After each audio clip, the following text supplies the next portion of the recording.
guddiga xalinta khilaafaadka doorashooyinka dadban ee 2020-2021 asagoo gudanaya waajibaadkiisa shaqo si waafaqsan heshiiskii 17 Sebtembar 2020 iyo dhammaan habraacyadii ka soo baxay golaha wadatashiga qaranka dhowrayana hufnaanta doorashada si ay u dhacdo doorasho hufan oo cadaalad ah wuxuu ugu baaqayaa guddoonka sare ee doorashooyinka Somaliland in ay si degdeg ah u saxaan qodobka 3 farqadiisa 12 ee habraaca doorashada golaha shacabka baarlamaanka federaalka ee Soomaaliya ee gobolada waqooyi Somaliland oo ay waafajiyaan heshiiskii 17 Sebtembar iyo habraacyadii ka soo baxay golaha wadatashiga qaranka dhammaad waxaan intaa ku kordhinayaa in ay waajib ahayd in siit iyo fiit marka ay doorasho qabanayaan 48 saac ka hor ay soo wargeliyaan guddiga xalinta khilaafaadka arrintaasina ay meesha ka baxday wabilaahi tawfiiq marka waxaan jeclahay war saxaafadeed shir uu isugu yimid guddigu kadib markii daraasad lagu sameeyey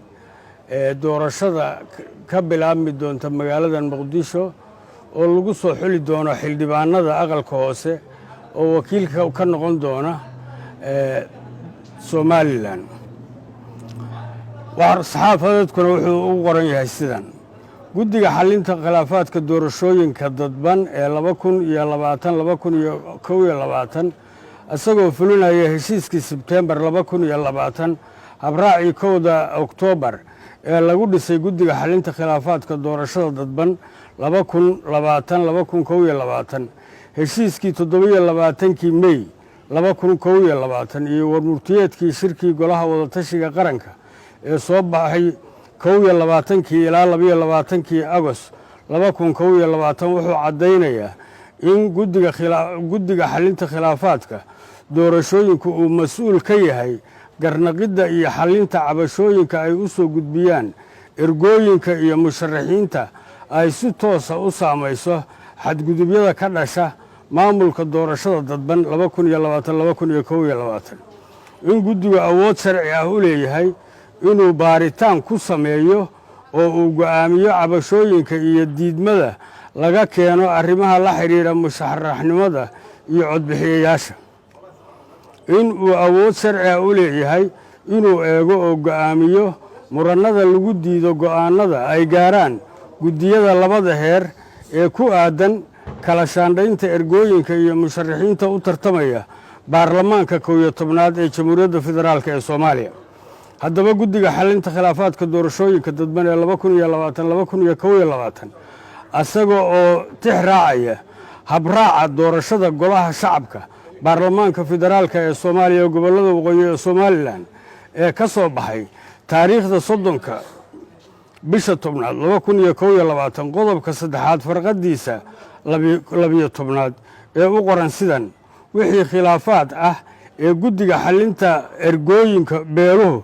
xallin kari waayaan waxaa xallin doona oo go'aanka madambaysa ka soo saaraya